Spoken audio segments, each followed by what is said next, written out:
Good morning, good evening, good afternoon, or whatever your time zone across this beautiful planet Earth of ours. Welcome back, everybody, to the People Speak radio show. I'm your host for tonight, Steve Johnson. The People Speak show normally airs every Tuesday, 6 to 7 p.m. Pacific and 9 to 10 p.m. Eastern on the BBS radio network. You can participate during the show with call-in questions for our guests, toll-free in the USA and Canada on 1-888-429-5471. This is a fantastic show tonight. I'm more excited than Pat Robertson stuck in a well full of money. We're talking to a very special guest right here, a former U.S. Army chaplain that resigned in April over his growing concerns about the Obama drone policies. We are talking tonight to the brave Captain Chaplain Chris Antal about why he decided to resign his post in protest. Welcome to the People Speak show, Chaplain Chris, sir. Hi, Steve. I'm glad to be with the People Speak.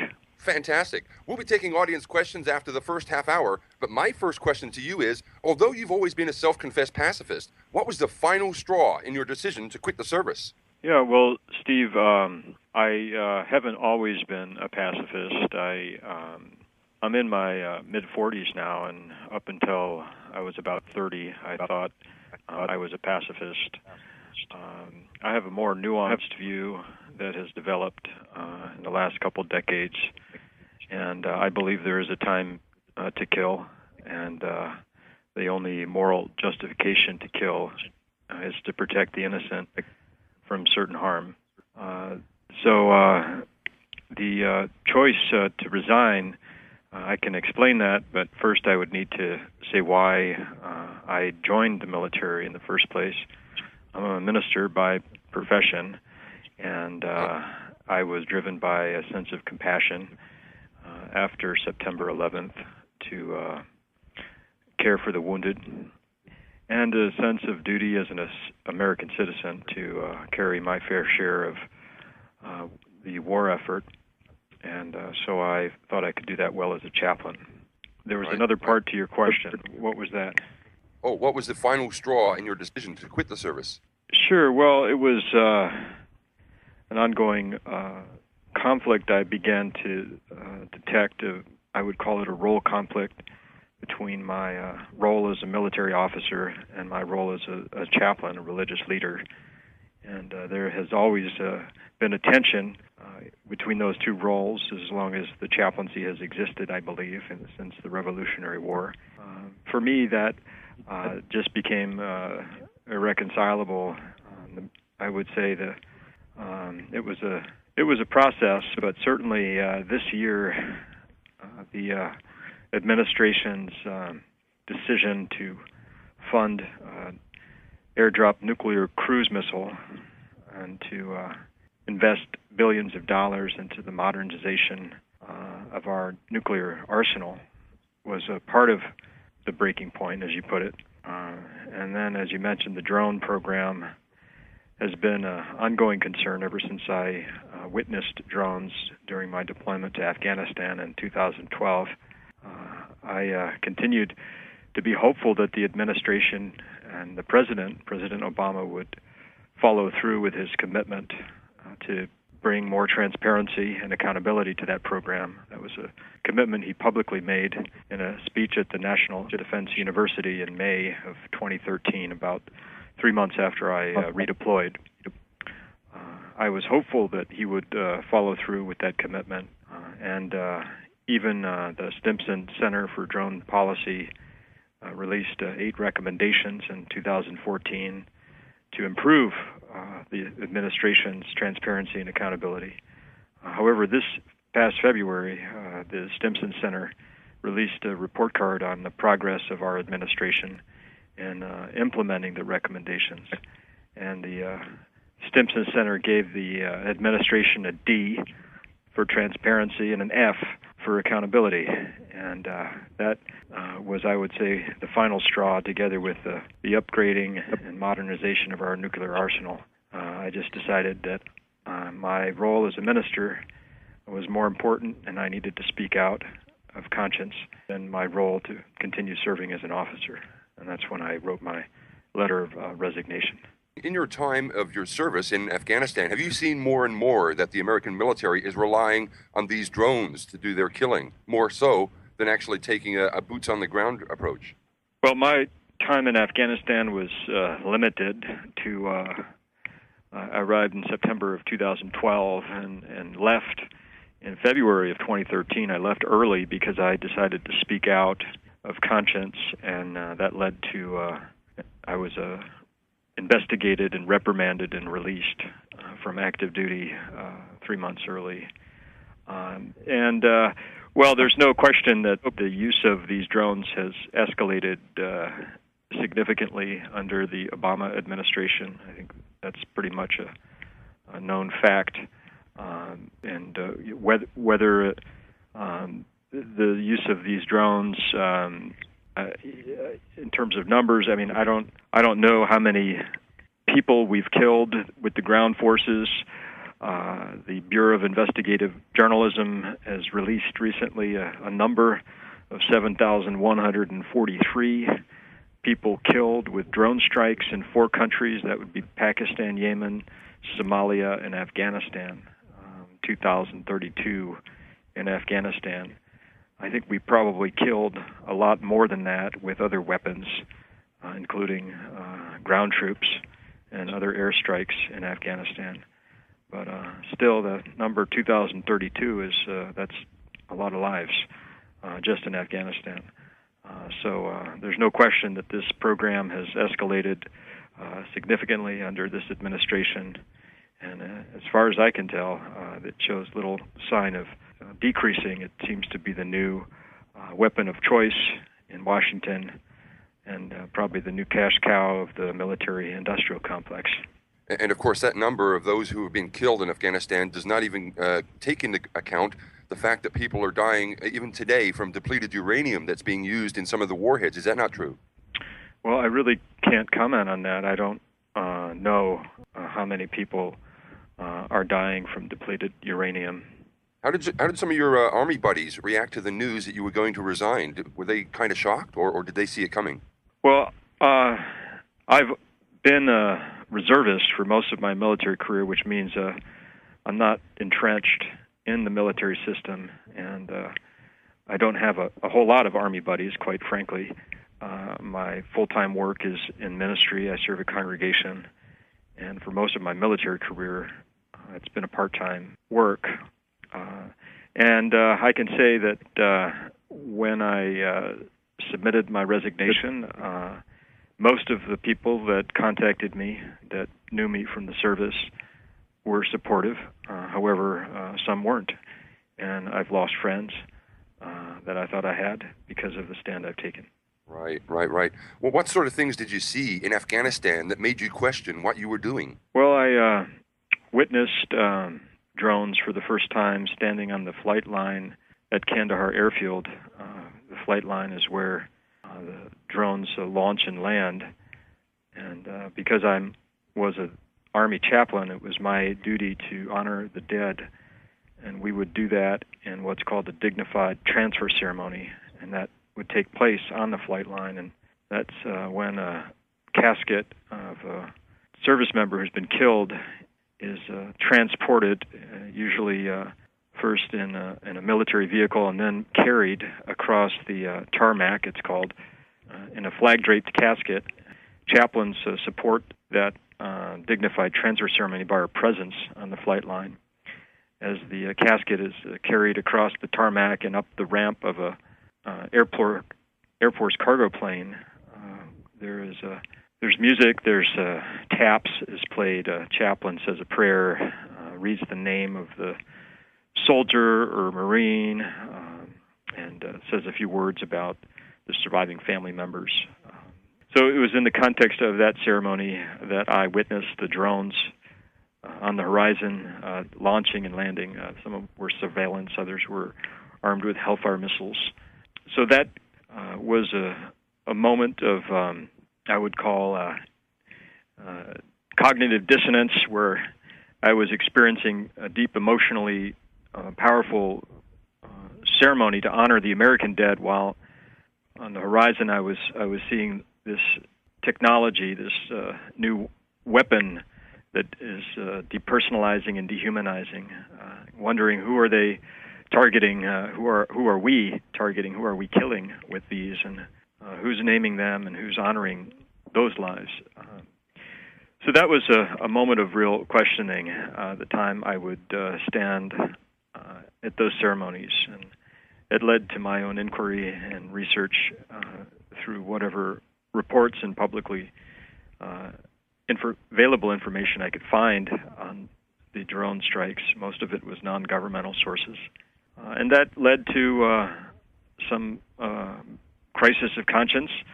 I read a report from Stanford and NYU Law School called Living Under Drones, Death, Injury, and Trauma to Civilians in Pakistan from U.S. Drone Strikes. That was released the month I arrived in Afghanistan, and I read it, and it was disturbing. It caused me great anguish. Apart from that, in terms of other things that I witnessed that disturbed me, I met Afghans who had served our military with loyalty, risking their lives to assist with the translation and with the hopes that our government would follow through on promises to grant them refugee visas. It was a promise made by Congress through the Afghan Allies Protection Act. Well, I met these Afghan interpreters, and I met some who'd been waiting years for that promise to be delivered, some who had lost friends who'd been killed and targeted and killed because of their association with the U.S. military. That was another moment of heartbreak where I started to question our integrity as a country for the following through on the promises that we make. And I started to wonder how much we really cared for the people we were claiming to be there to help. And then, of course, there was the experience of being a chaplain to soldiers and having soldiers come to me ready to kill themselves because of things they'd done or seen, and just torn with guilt and anguish. As a chaplain, I tend to see the worst of it, so I admit to my own bias perspective, but that's part of what the chaplains do, is we carry the stories, and often the most painful ones. You know, having resigned the way you did, many people would have labeled you as some kind of anti-war whistleblower. Does that sort of label sit well with you, being called a whistleblower? Well, I never sought it out. In ministry, we speak of our pastoral role, which is caring for the wounded, nurturing the living, and we also speak of our prophetic role, which is speaking truth to power.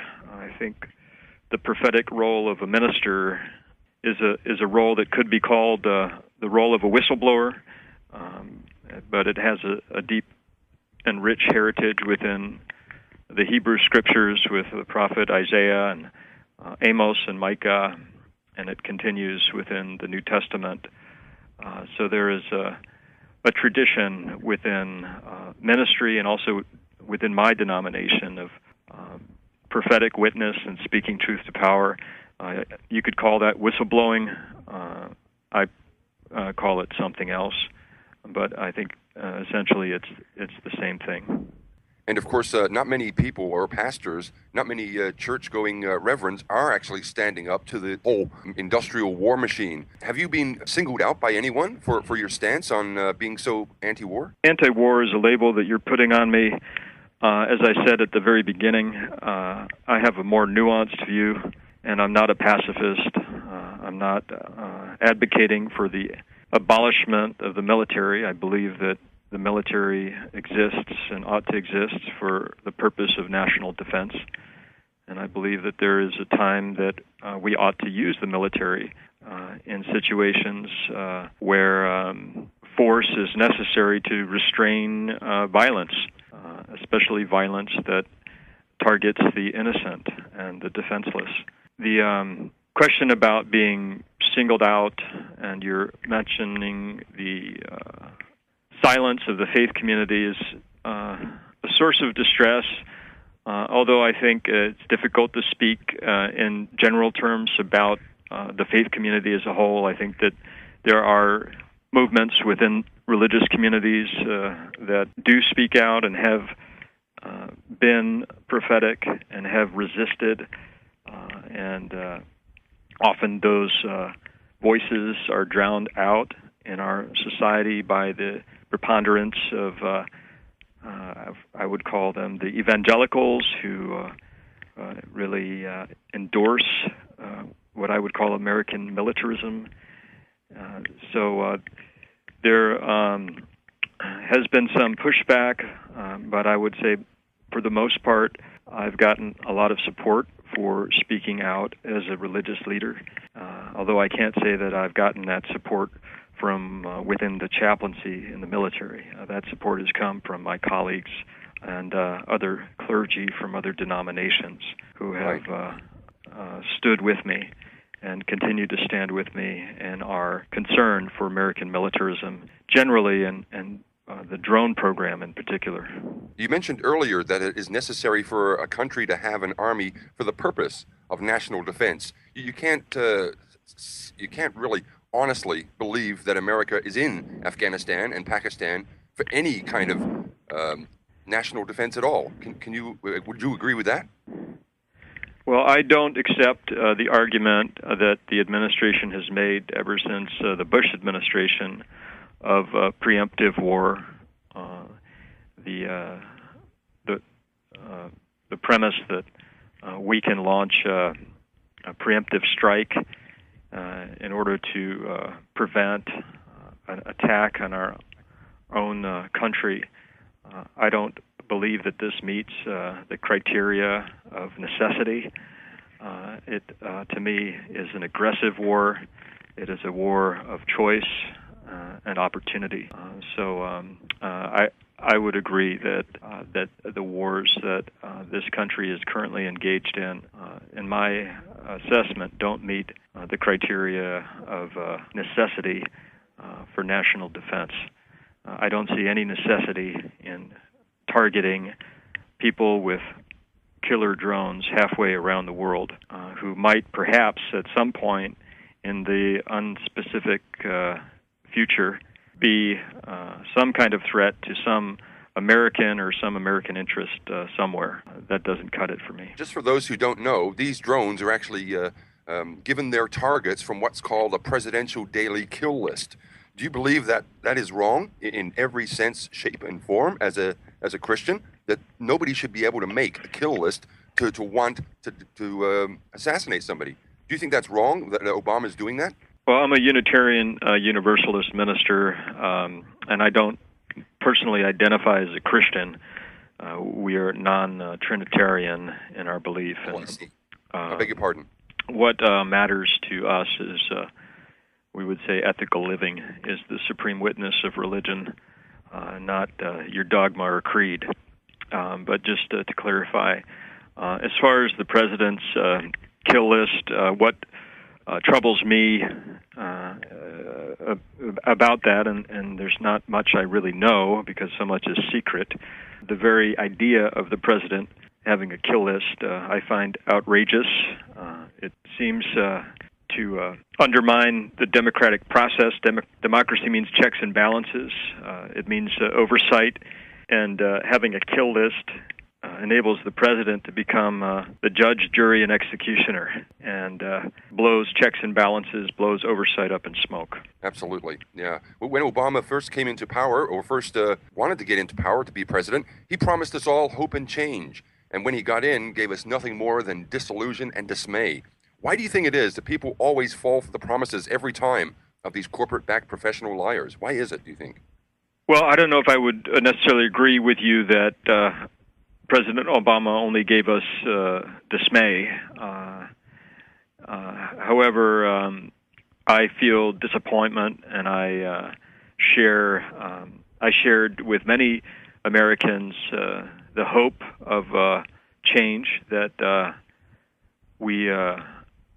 many of us saw in President Obama as the peace president, and I entered the military, actually, in 2008 as he was taking office, and my entire time in service has been under the Obama administration, and I had hoped, like Obama, to be an agent of change in an institution that I thought direly needs change, the institution of the military.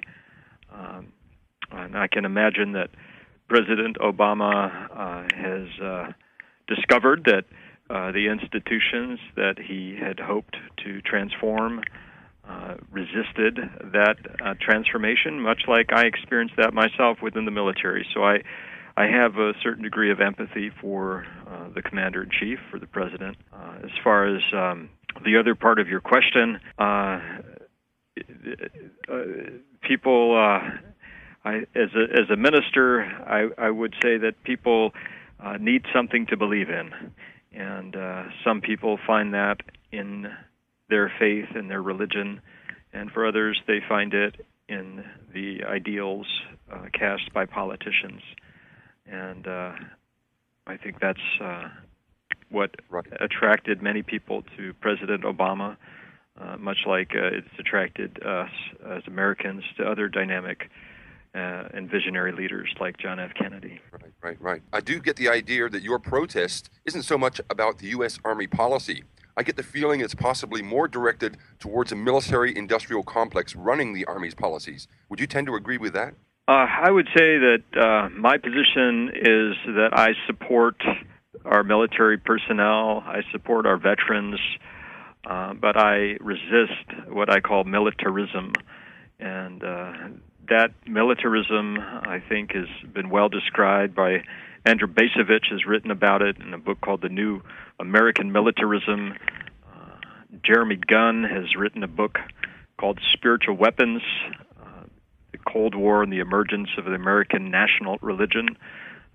Gunn talks about what he calls the American national religion. It's an unholy trinity of governmental theism, military supremacy, and an understanding of capitalism as freedom. And I think that's the religion of the state. It's an established religion in the United States.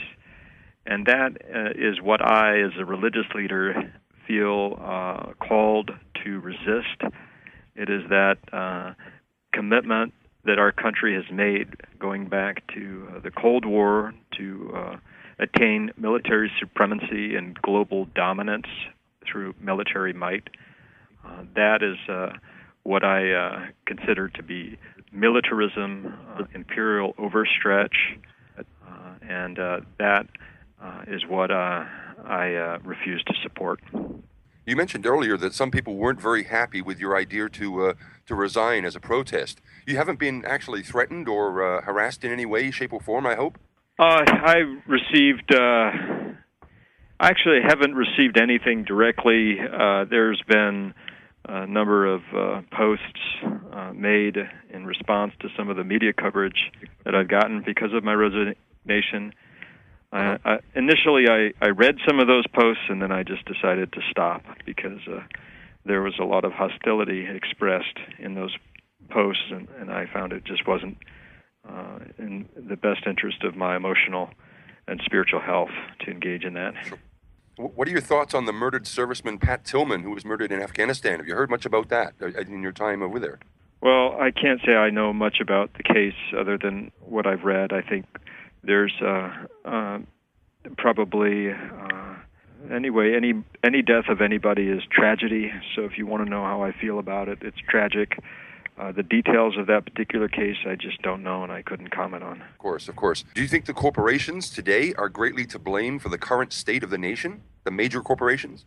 Well, I can say that it's been a part of American history, at least in the 20th century, that corporations have profited from our war making. It's certainly true of World War II and since then.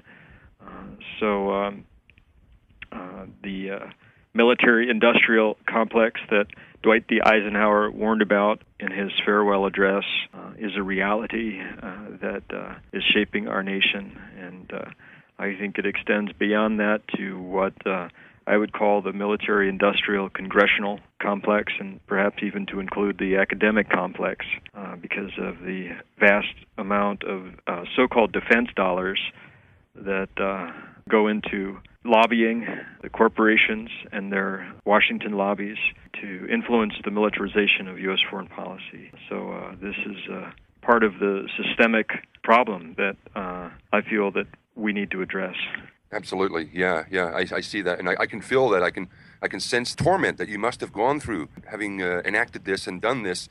And I really do feel for you, sir. And I know there's a lot of people who do support you in your move to do that, because it takes a brave man to go against your orders, even though you know what you're doing is right.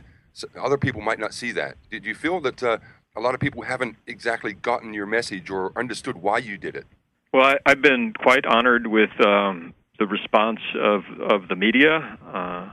I never once sent out a press release. I shared my letter of resignation with a colleague who wrote a small piece for the newsletter of Veterans for Peace, and then it just took off like wildfire. And I have really been impressed with the quality of the journalism that has come out, not just from the more progressive media outlets, but also the right of center media outlets. I was impressed with Army Times and their story, and military.com.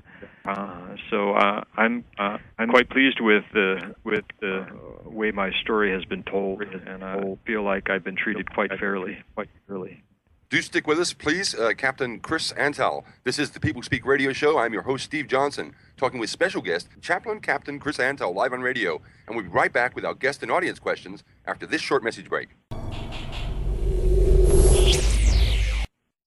Welcome back, everybody. You're listening to the People Speak Radio Show, coming to you live across America and across the world. I'm your host for tonight, Steve Johnson, and we're back with a very special guest. You can call in with questions for our guest in this second half hour in the USA and Canada on 1-888-429-5471. Our special guest tonight is a former Army Reverend who has done the unthinkable, resigned the U.S. Army over drone strike policies. Welcome back there, Mr. Chris Antal, sir. Thank you. I'm glad to be back. Excellent. We've got a question here from one of the listeners. John from Canadian Rockies would like to know, did you register as a conscientious objector? Yeah, that's a great question, John. The answer is no. As a chaplain, I didn't think it was necessary. Chaplains serve as non-combatants. And because we have all volunteer military, the only people that serve are people that volunteer, like myself.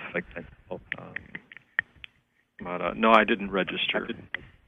Okay, we have a question from Mike in Liverpool. What would you think it looked like, in your opinion, if the American populace suddenly woke up to how corrupt their system actually is? Well, Mike, I like the idea of waking up, because I think a big part of the problem in American society is that we are not awake, that we are asleep, and that is enabled by the Hollywood and the entertainment culture that we have here, that allows us to often to escape into other realities rather than deal with the reality that we are creating through our policies. So I like that idea of waking up, and I think that awakening American democracy and civic engagement is the way to redeem the soul of America, and it's certainly where I'm going to focus my energies in my ministry going forward. We have a question from Bud Bundy in Pennsylvania. Have you seen WTC 7 building fall? Did you see the WTC 7 building come down on 9/11? Yeah, is that Bud? Is that his name? Yes, sir, Bud. Bud, the answer is no. I was actually overseas. I was teaching in Korea in 2001 when that tragedy happened, and so I was not an eyewitness. But a number of the soldiers that I deployed with were from New York City, and many of them were, and I understand from serving with those soldiers how much of a driving force that experience was for them to enlist. Yeah, it was quite a trauma. We have a question from Reggie in Maryland. As a chaplain, have you experienced alternate universes like heaven or hell? Have you experienced anything spiritual in your time? Well, I love your question, Reggie. And well, my response, coming from my tradition, is similar to Tolstoy, that the kingdom of heaven, kingdom of hell is within you. And the closest thing to hell that I've experienced are things that we've created right here on earth. And the same is true for heaven. When I'm with my children and see the beauty in their face, that for me is heaven. When I see the horror that we're able to inflict on others through our military technology, like when I was in Hiroshima and saw the photographs and listened to the testimony of the Hibakusha, for me that was hell. We have a question from Buzzy Krongard in Langley, Virginia. Do you believe that war is a big scam? Well, I love your question, Buzzy, and it brings to mind the famous book by Smedley Butler, War is a Racket. So if you're using the word scam like Smedley Butler used racket, then I believe it is a scam for many. However, having served in the Army and been deployed in the combat zone, I can also see how for many war is a rite of passage. War is almost a mythic and sacred arena for people to challenge their limits, to experience glory, to demonstrate courage and honor. So those parts of the war experience make it, as James Hillman said, a terrible yet lovable thing. Okay, yep. We have a caller in. We have Mike from California on line 4. Are you there, Mike? Reverend, Mike from California? My question is, are you politically active, and which of the candidates most falls in line with who you think would be a good president? Trump, Hillary, Bernie Sanders? Yeah, Mike. Well, I am politically active. If you mean what I think you mean, which is engaged in current events and speaking in the public dialogue, I, together with members of my congregation, write to our elected officials. We have just sent another letter to President Obama regarding the armed drone policy. So I consider that all of that politically active, and of course, as a citizen, I vote and participate in that sense as well. I'm torn with what I'm seeing and hearing in the elections, but I will say that I've registered as a Democrat, and I intend to vote that way. Right. Thanks very much for that question, Mike. We have another question here. Are you still bound by military law not to speak out against the U.S. Army? Well, that's a great question.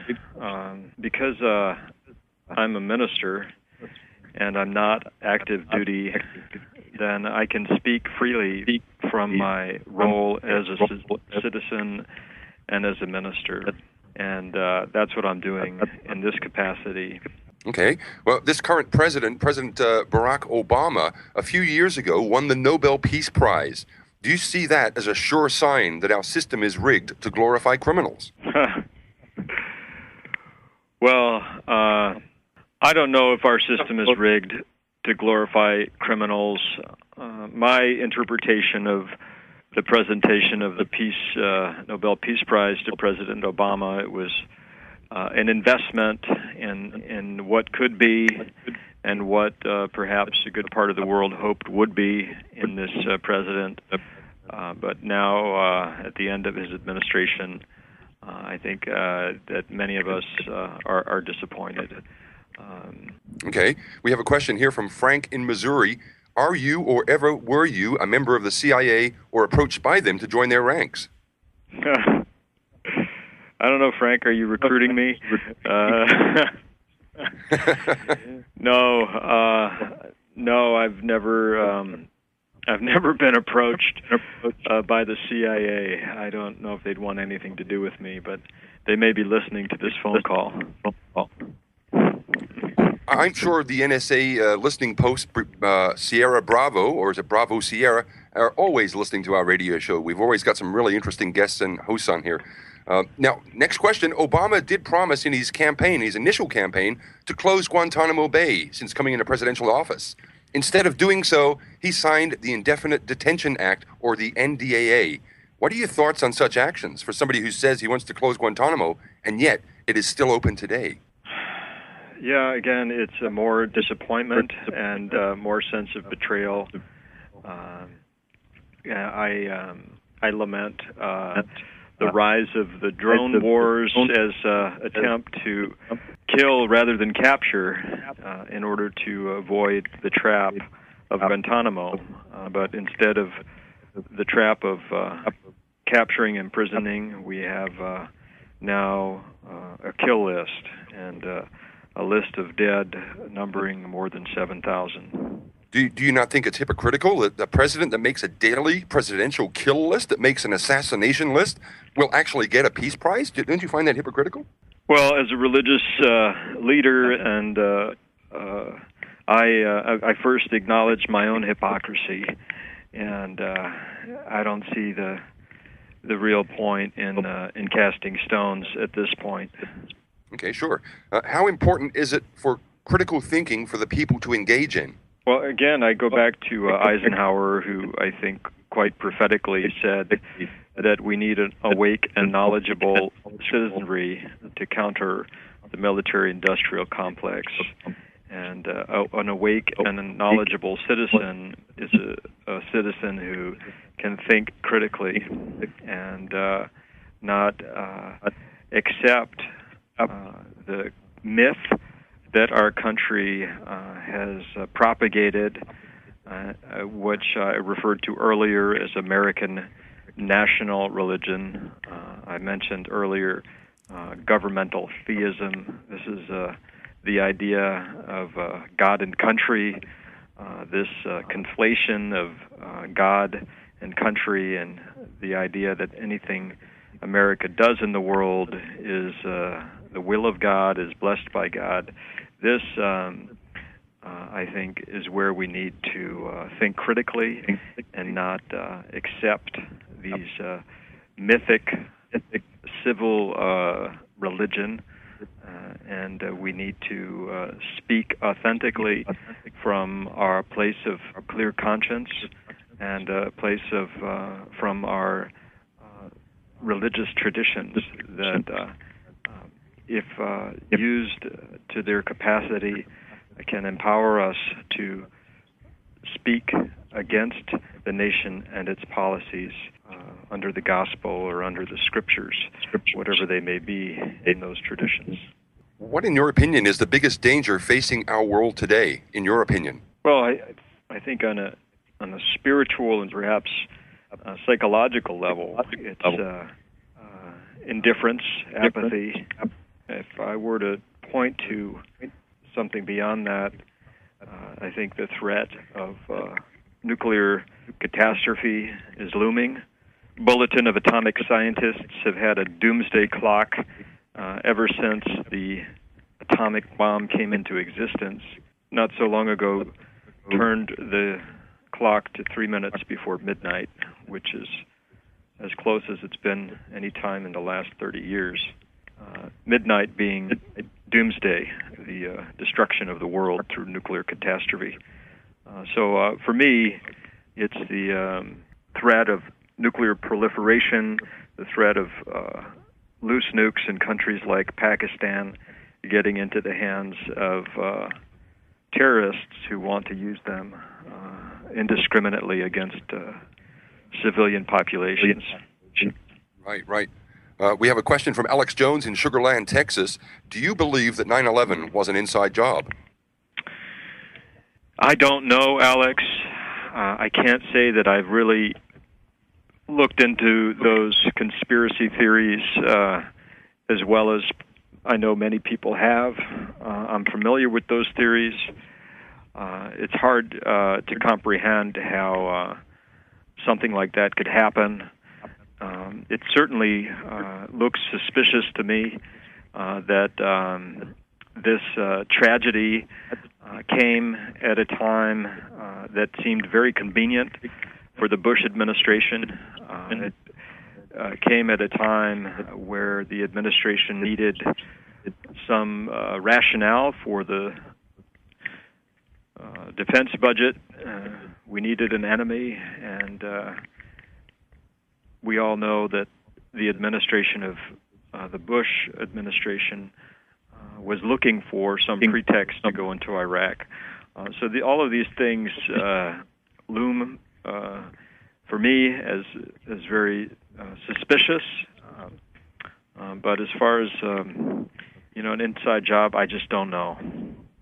Right. At least that's an honest answer. Thanks very much for sharing that with us. Can you tell us what has been the most memorable experience over the years in the work you have done thus far? What is the number one thing that sticks out in your mind as to the most memorable thing you've ever done? Sure. Well, I could say that what I love about my work as a minister and what I was privileged to do as a chaplain during my time in service is really to be a companion with people to some of the darkest places of the soul, to be a confidant and to bear witness to some of the most painful of human experiences. It has been a privilege and an honor to be trusted with people's sacred stories, and I think that's what I would describe as the most meaningful. Now, here on the People Speak show, we get a lot of former U.S. Marines who have gone into service and realized what they're doing isn't the right thing, and they've actually come out and talked about this. We've had Brad Hoff, we've had Ken O'Keefe, a lot of former U.S. Marines. Do you think going into the front line of battle, it actually wakes people up to, what am I doing here? Why am I shooting these people who are obviously not a problem, not a defense problem of the United States? Do you think that war itself actually wakes people up to what they're doing? I've experienced that firsthand with many of the soldiers I've worked with, a kind of an awakening. I think that our culture, American culture, propagates a myth about war, about the military. It's imagined for us by Hollywood and more so now by the video game industry. And generations like my children's generation, they're growing up exposed to this war imagined by Hollywood and by the video game industry. And when war is experienced, as it has been for these Marines in Iraq or Afghanistan or soldiers, yes, that can be a wake-up call that this business of killing is savage, and it can be a myth buster to actually have boots on the ground and experience what war is. We have a question from Earthplay in New Mexico. He would like to know, how does Chris feel about U.S. warships provoking Russia in the Black Sea? Well, I'm just distressed at the whole prospect of it. As I said earlier, I believe that there's a place for military and national defense, but what we have in our nation is $600+ billion a year invested into, I can't even call it a Department of Defense. It, I think more accurately, is a Department of Global Power Projection and a Department of Permanent War. And what you describe going on, the provocations, is a part of that. It's this global power projection. It's this commitment to military supremacy that I think has distressed and outraged much of the world. Absolutely. We have a question here from Paul Joseph Watson in Birmingham, UK. Chris, have you heard of the investment corporation called the Carlyle Group? No, I haven't, Paul. Oh, okay. Just to let you know, these are former prime ministers, former presidents from all around the world, including the Philippines and Burma, who actually put their money into the war-making machine. This is one of the largest investment group for defense contracts. It's known as the Carlyle Group, and gets a lot of these former presidents. Carlyle. Yeah. Yes, sir. I'm aware of this kind of cycle of people from public life moving into defense contracting, and it happens in the United States as well. It's like a revolving door from political positions into leadership in military contracting corporations. And you don't agree with them that they should have that kind of power over the people? Well, I think it's outrageous, yes, I don't agree with that. Fantastic. The division of the people factors strongly in the opinion of what is the primary concern of most people, apart from mainstream media and politics being the obvious factors that divide people. What other things do you think are really dividing us as people? Are you speaking about we, the people of the United States? It could be we, the people of the earth. Do you think that federalism or nationalism is actually a factor of division? Or what other things do you think that are dividing us? Well, I might want to rephrase that and address it in the sense of what can bring us together. I think that an affirmation of our common humanity, compassion, empathy, a commitment to the inherent worth and dignity of every person, a commitment to the interdependent web of existence that we're all a part of, which includes this fragile planet we call Earth. These are the things, if we can appreciate the fragility of our own lives and the life of this planet, I think can move us closer together. Fantastic answer. We have a very good question here from Daniel Estelon in Madrid. Are you aware of the Bilderberg Group and what their plans are for humanity? Daniel, I'm not. I'm embarrassed to say, but I don't know the group. Oh, okay. Every year, the heads of the major corporations, including Queen Beatrix of the Netherlands, get together at a fancy hotel, and they talk about what's going to happen, who's going to be invaded next, and the price of oil. This thing is known as the Bilderberg Group, and it's been going on for the last, I think, about 60-odd years. So very interesting. There's one thing maybe to look into. Thank you, Daniel. Thank you. What are your plans have you got lined up for the near future? Well, we're planning a march that's going to begin in August in Philadelphia and be a march on Washington, and it's going to be a march that involves clergy and veterans, and it's a march to address accountability and transparency for the U.S. drone program, campaigning that the administration in the United States bring an immediate halt to U.S. drone warfare until the recommendations of the Stimson Center on U.S. drone policy are sufficiently implemented.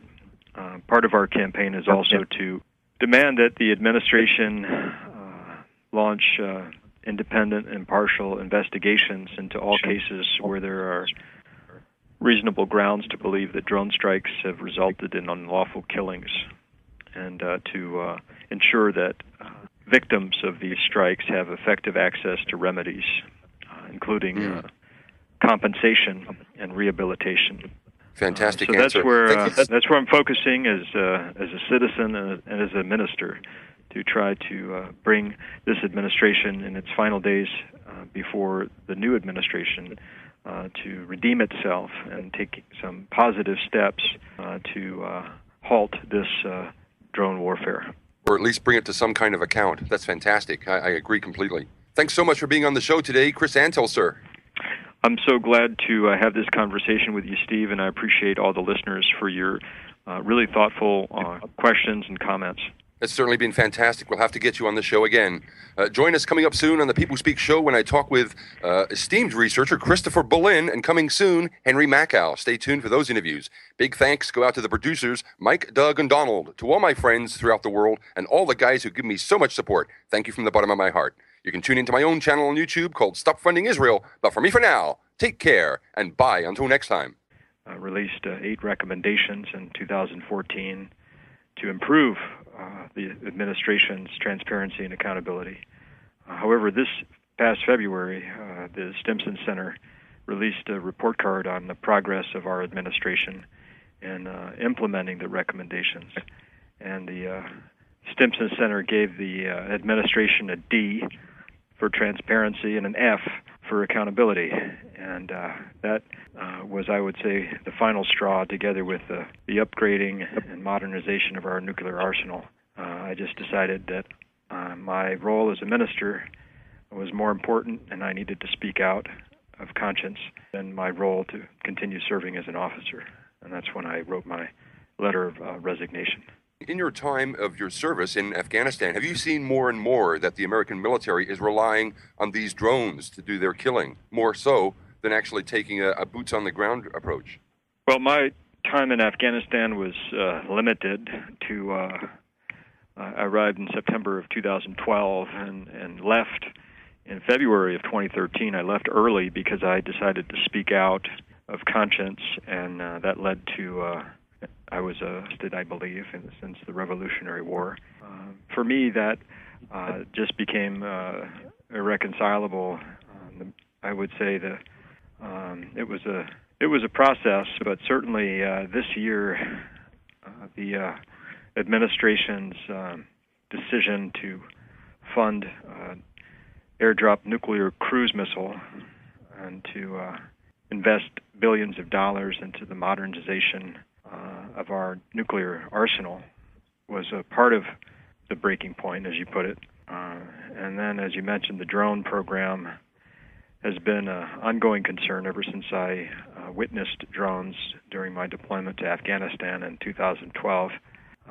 I continued to be hopeful that the administration and the President Obama, would follow through with his commitment to bring more transparency and accountability to that program. That was a commitment he publicly made in a speech at the National Defense University in May of 2013, about 3 months after I redeployed. I was hopeful that he would follow through with that commitment, and even the Stimson Center for Drone Policy investigated and reprimanded and released from active duty 3 months early. Well, there's no question that the use of these drones has escalated significantly under the Obama administration. I think that's pretty much a known fact. And whether the use of these drones, in terms of numbers, I mean, I don't know how many people we've killed with the ground forces. The Bureau of Investigative Journalism has released recently a number of 7,143 people killed with drone strikes in 4 countries. That would be Pakistan, Yemen, Somalia, and Afghanistan. 2,032 in Afghanistan. I think we probably killed a lot more than that with other weapons, including ground troops and other airstrikes in Afghanistan. But still, the number 2,032 is that's a lot of lives just in Afghanistan. So there's no question that this program has escalated significantly under this in the last couple decades, and I believe there is a time to kill, and the only moral justification to kill is to protect the innocent from certain harm. The choice to resign, I can explain that, but first I would need to say why I joined the military in the first place. I'm a minister by profession, and I was driven by a sense of compassion after September 11th to care for the wounded and a sense of duty as an American citizen to carry my fair share of the war effort. And so I thought I could do that well as a chaplain. There was another part to your question. What was that? Oh, what was the final straw in your decision to quit the service? Sure. Well, it was an ongoing conflict I began to detect. I would call it a role conflict between my role as a military officer and my role as a chaplain, a religious leader. And there has always been a tension between those two roles as long as the chaplaincy has existed. Good morning, good evening, good afternoon, or whatever your time zone across this beautiful planet Earth of ours. Welcome back, everybody, to the People Speak radio show. I'm your host for tonight, Steve Johnson. The People Speak show normally airs every Tuesday, 6 to 7 p.m. Pacific and 9 to 10 p.m. Eastern on the BBS radio network. You can participate during the show with call-in questions for our guests, toll-free in the USA and Canada on 1-888-429-5471. This is a fantastic show tonight. I'm more excited than Pat Robertson stuck in a well full of money. We're talking to a very special guest right here, a former U.S. Army chaplain that resigned in April over his growing concerns about the Obama drone policies. We are talking tonight to the brave Captain Chaplain Chris Antal about why he decided to resign his post in protest. Welcome to the People Speak show, Chaplain Chris, sir. Hi, Steve. I'm glad to be with the People Speak. Fantastic. We'll be taking audience questions after the first half hour, but my first question to you is, although you've always been a self-confessed pacifist, what was the final straw in your decision to quit the service? Yeah, well, Steve, I haven't always been a pacifist. I'm in my mid-40s now, and up until I was about 30, I thought I was a pacifist. I have a more nuanced view that has developed